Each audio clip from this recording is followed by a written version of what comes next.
He kōna ipurangi tēnei nā te reo irirangi o Aotearoa. The title kind of hints at this, but just a warning that this podcast actually deals with some of New Zealand's most serious crimes: murder, kidnapping, sexual abuse. So please take care about who's listening around you.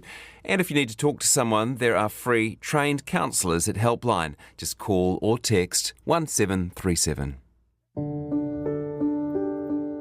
This is Crimes NZ. In this episode, we're focusing on one of the country's most shocking cases, the killing of pizza delivery driver Michael Choy in 2001. Choy was robbed and fatally attacked by 6 offenders, all under the age of 17.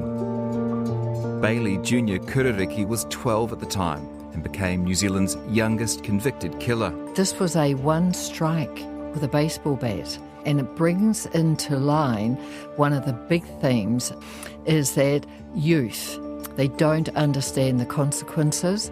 It wasn't meant to end up as it did in this particular case. These were all young people, apart from one who had a little bit of anger issues. None of them were on their way to any sort of pathway to homicide or serious violence. Defence lawyer Marie Dyhrberg KC represented one of the other teenagers who was also found guilty of manslaughter for his role in the attack. Hi, Marie. Good morning, Jesse. Gosh, once again, you were right at the centre of it. It must be so interesting when you're deeply embedded in a case to be watching the blanket wall-to-wall media coverage and thinking, well, you got that right, you got that wrong, that's deeply unhelpful. You know, it's must be sometimes frustrating, I guess. Well, I think one of the main things when I was refreshing my memory in this, and I found a review, government review, and it talked about the group of 6 who attacked Michael Choy. Now, this is not to undermine the terrible tragedy for him and his family, but this was a one strike with a baseball bat. And it brings into line one of the big themes, because I went through this right from the day they got charged all the way through to the post-sentencing, is that youth, they don't understand the consequences. It wasn't meant to end up as it did in this particular case. These were all young people, apart from one who had a little bit of anger issues. None of them were on their way to any sort of pathway to homicide or serious violence. They just weren't in that situation. Yeah. And on the night that they decided to do what they did, and that is lure, and they did lure him, poor Michael Choy, things were different. They knew he'd be carrying cash. We didn't have credit cards or prepayment in those days. And they had partied and celebrated my client's girlfriend's birthday. So in the early hours of the morning, let's get some more pizza, let's get a bit more food, a little bit more alcohol. And of course, in their minds, and often with youth, and I've certainly found out over the years dealing with cases of serious violence and homicide, a baseball bat for them was just an intimidation tool.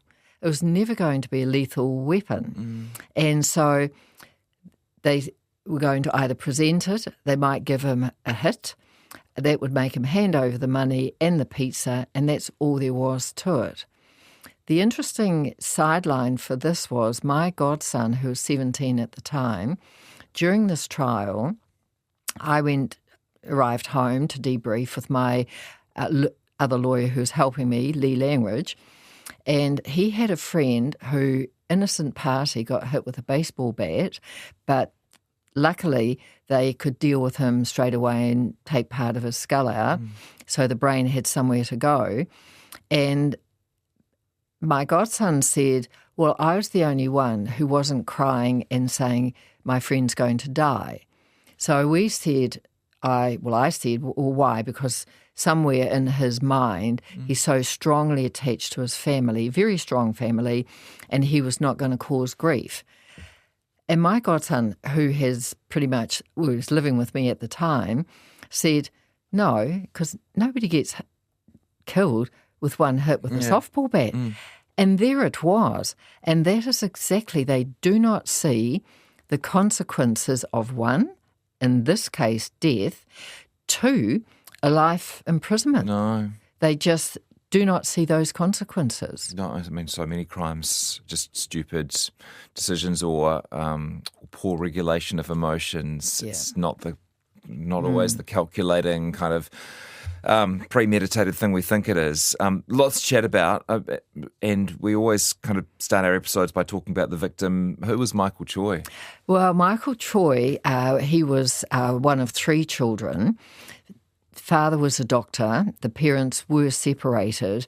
And Michael was a little bit slow educationally, but he had a fiancée. They lived together, and he, of course, did this to get extra money, for the wedding. And he was probably just a non-complicated young man, apparently very easygoing and very trusting. Unfortunately for him, of course, when he got hit, he wandered around aimlessly, didn't know where he was dazed, and then eventually made his way back to his father's place and was able to ring the bell, but of course it was all too late for him. So the sad thing for Michael was he was very happy with his fiancée. He was very happy with what he did with his time, and apparently he just loved people, and sadly he was taken by something so thoughtless. You've talked a bit about what happened on the night, but who planned the attack? How did it all unfold? It was quite spontaneous because they'd partied and they were celebrating the girlfriend, my client's girlfriend's birthday. She was turning 17, and this is why she wasn't so much in the youth court. So they were just partying. They were drinking and they were eating food, and then they decided they were still hungry, wanted more alcohol, and then this random idea, because none of them, as I say, they weren't on that path of criminality. None of them were. Really? And they said, let's get someone to come and we'll show the baseball bat and they'll give us the pizza. We just have to ring and we'll take his money. It'll all be very easy. So what you have is a 16-year-old at the end of a baseball bat, adrenaline absolutely racing through him, nervous. So when, of course, he strikes, instead of just showing the bat, and no doubt Michael probably would have just handed over the pizza and the money, he just struck it so hard that, of course, it was incredibly forceful. So it wasn't planned. It just was something that, hey, good idea at the time, under the influence of alcohol, and it'll all be okay. What could go wrong, they all thought. We're surprised that there's a 12-year-old at the 17th birthday. Well, the sad part about that was Bailey Koriki. He was actually very bright, and he was quite precocious in a positive way. He used to try and tease me a lot. I was more of a mum figure probably. So he was sharp and he was quick. And I got jury feedback on this, that they were outraged because a teacher gave evidence to say he's a bad boy, he's always causing trouble, and he doesn't bother coming to school. They expelled him and put him in the hands of his 10-year-old his alcoholic mother, and said, you homeschool him and you discipline him. So here is truancy is one thing I really am passionate about, because education and all the schooling that it brings with it to cope with life. It's a pathway out, isn't it? Absolutely. Education is definitely the pathway out. So he was mature enough to mix with older kids, because he was quite, as I say, quite educated in his own way. He was intelligent and is quite cheeky, so he fitted in. And that's where he gravitated. Of course his mother was never going to. And his whole thing at the end, when the verdicts were in, and he got the manslaughter, and I went down briefly to see my client to say, look, now's not the time. We will talk. I will come back to you, because I had a relationship with him at the time. So I turned to go back, and in the custody area down at the High Court, there was the room and there were windows. And there was Bailey, little Bailey, and like an angel. He looked like an angel. He was a baby face, wasn't he? Oh, he was beautiful to look at. And he's looking out at me, and he's shaking, and I could tell he's crying. And there's a social worker, male social worker there. So I went into the room, and he's sobbing, and he's like, he could hardly breathe. He's crying. And he only really came up to just above my waist. And I said to him, do you want a hug? And he said, yes, please.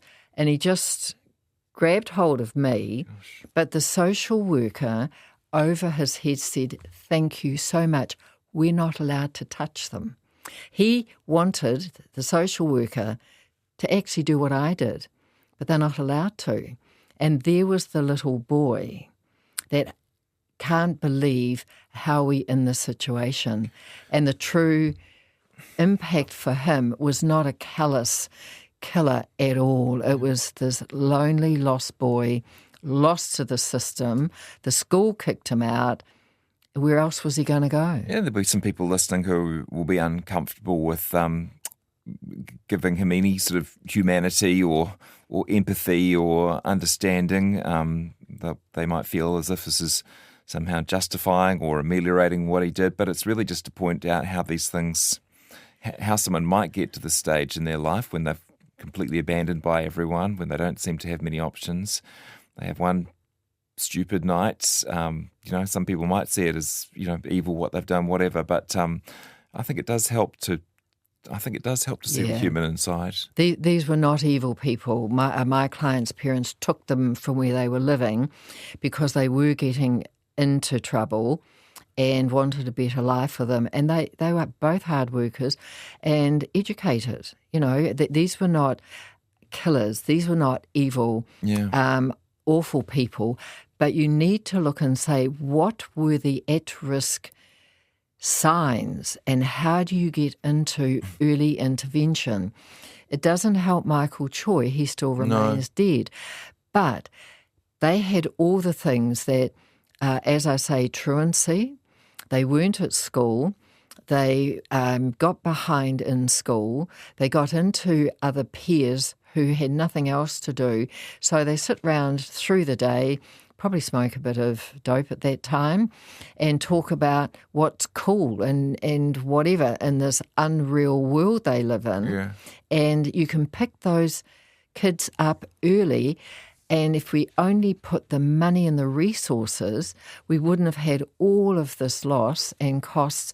And you have to say you can rescue them. Was it pretty clear what had happened? You couldn't really, as a defence lawyer, you couldn't really push back on the facts. No, the facts were very clear. Yeah. So how do you defend someone in this situation? Intent. What did they know? What did they anticipate?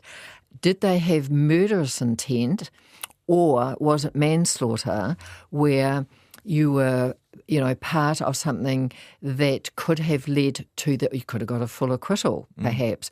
So in this case, the facts were clear. And I had the situation of going out to the Papakura police station 3 times on the Saturday, once on the Sunday, because the police were trying desperately to get my client to make a statement and trap them into confessing to murderous intent, which wasn't the way of it. But he got manslaughter. It was the right result for him. And so that's how I defended him. Yeah. And then there was, for the other accused, there was a problem with the confession. There was a problem with the police interview of the youngest, Bailey. Of Bailey, that's right. So, and the methods, they broke all the rules when they interviewed him. And so initially the High Court allowed the confession in, but it went to the Court of Appeal and they went, no, too many rules broken here. This is not a voluntary confession. And so they ruled his confession out. My client did not make a confession. I made sure of that. And, of course, that assisted, what the outcome of the verdict was. Yeah. Which was manslaughter, and I guess who knows whether they would have been convicted of murder if the confession had been left in. Why did the police stuff it up so bad? I mean, I've actually got a quote from the detective sergeant here. "We stuffed up and we have to admit it." Yeah. So there was no doubt whether they'd got that wrong. Well, sometimes a lot of these things, the police do breach the rules and stuff up in these circumstances, and I hope that the court goes along with them, because if they thought they stuffed it up and knew they stuffed it up, then why are they fighting to keep the confession in? So we sometimes see, well, we'll chance our arm, 9 times it'll stay in, and if we lose one, it's not going to matter. Mm. And it's interesting because just for the public listening and saying you have to pay a heavy price for the rest of your life for something such as this, my client absolutely agreed to this, was not allowed to have a psychologist test him if he was coping with the trial. He wasn't given pencils and papers to scribble and draw during the course of the trial. And he was the one who sat there and he participated. And I still get choked up and feel goosebumpy at this part. And the father was giving evidence. He very respectfully gave evidence. This is Michael Choy's father? Absolutely, the doctor. Mm. And he talked about how the bell rang, and the security bell, and he knew it was Michael. He had a friend there, so he went down. Michael was halfway up, the grass, and then he collapsed. So the father, of course, grabbed the son, grabbed Michael, and he gave evidence that, and as I held him and my friend went to ring the emergency services, I wiped the blood and vomitus from his face. I just myself reacted, and I still react. I'm reacting right now. Mm. But I looked at my client, and the face he showed was utter shock. Mm. He put his head down, and you know how sometimes you can cry and you say the tears were globs. Mm-hmm. And I said to Lee, look at Philip, and those globs of tears were just dropping on the desk in front of him. He felt the father's pain and the tragedy of it all. The parents both said they were pleased with the verdicts when they came out. And okay, can you help us out? What were the verdicts for everyone? There were 2 murder. One was the batter, and the other was the girlfriend. And because she had suggested that, and she was the ringleader, really saying the planner, and doing that. And the others got manslaughter. And they said they expected your client to be charged with murder. They considered him the ringleader. Was there some doubt as to who? No. And when I got my instructions as well, he wasn't the ringleader, but he was sort of a natural leader as a person. And one of the oldest as well. Yeah, and he sort of had a face that he looked older. He looked about 18, but he often looked quite serious. Like for nearly 6 months, he wouldn't talk to me. He would sit in a chair. He'd bend over. His face was nearly on the ground. I would be talking to him, my face nearly on the ground. I was a lot more supple back then. Mm-hmm. And then we started to talk, but he wasn't the ringleader, and he absolutely had no idea that in actual fact that Michael would be hit, that they'd just show the bat. Yeah. And so in theory it was the right decision, but the judge certainly gave him a serve. He got a very serious outcome. Were you pleased with the verdict? No. With the verdict, yes. Yeah. It was the right verdict. And I have no doubts about that. So your defence or your case was that it's not murder, it's manslaughter, is that right? Absolutely. Yes. Not that it wasn't manslaughter.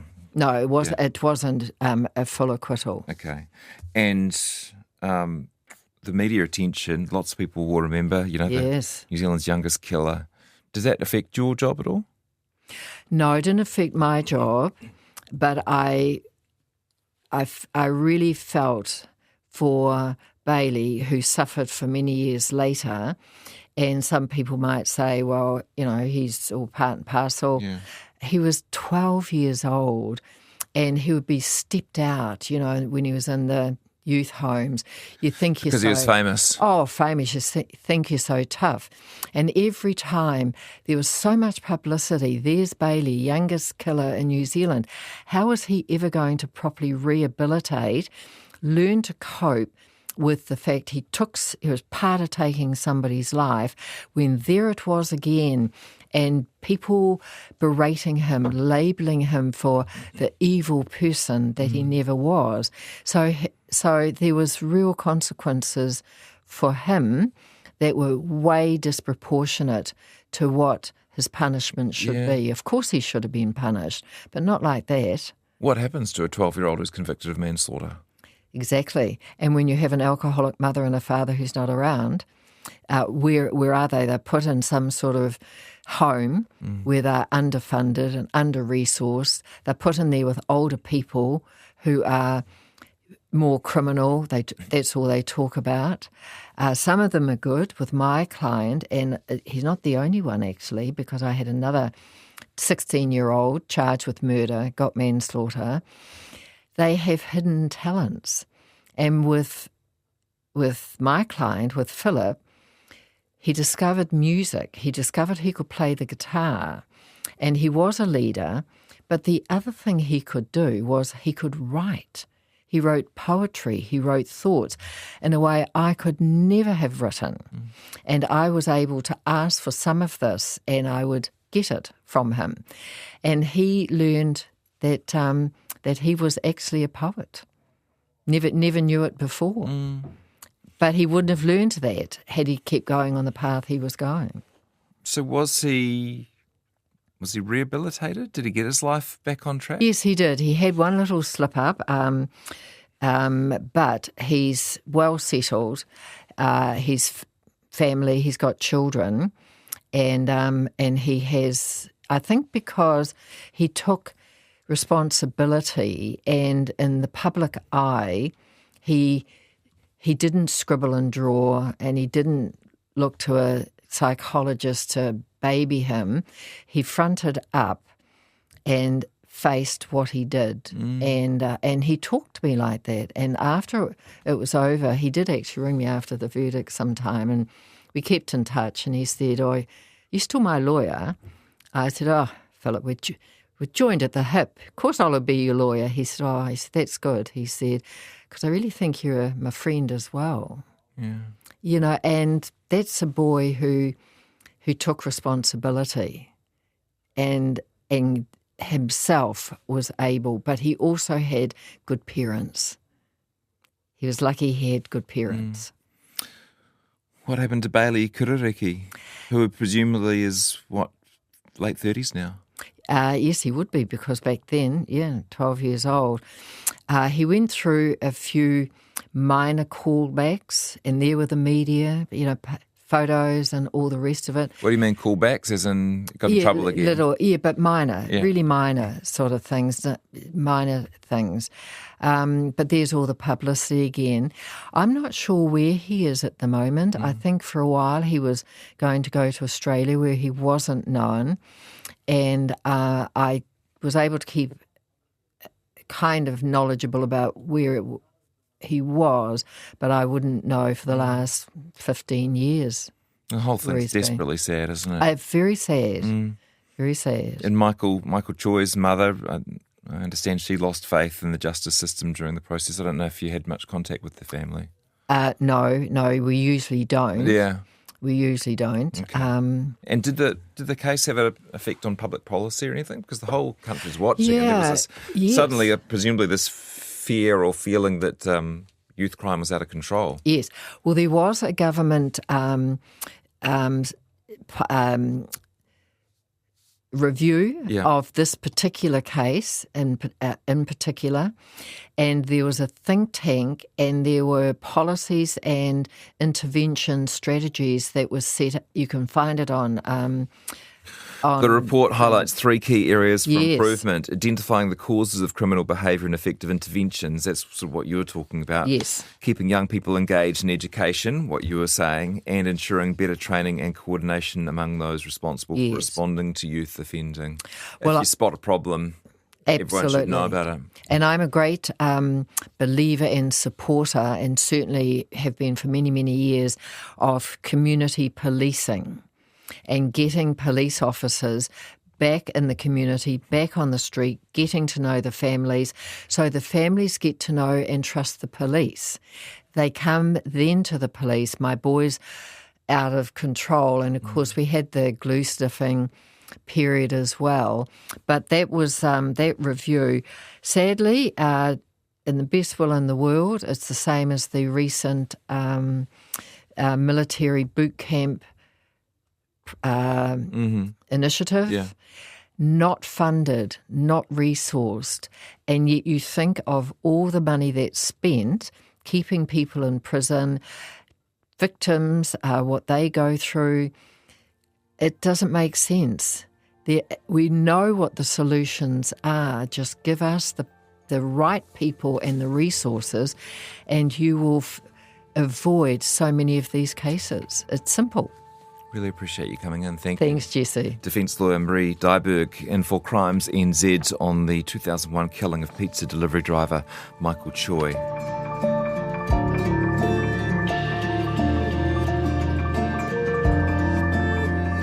You've been listening to Crimes NZ with me, Jesse Mulligan. If you've enjoyed this, tune into Afternoons, weekdays 1 to 4 p.m. on RNZ National for more conversations that make you think. You can find more episodes of this series on the RNZ Podcasts page. They're also on Apple, Spotify, iHeart, and wherever you catch your favourite podcasts.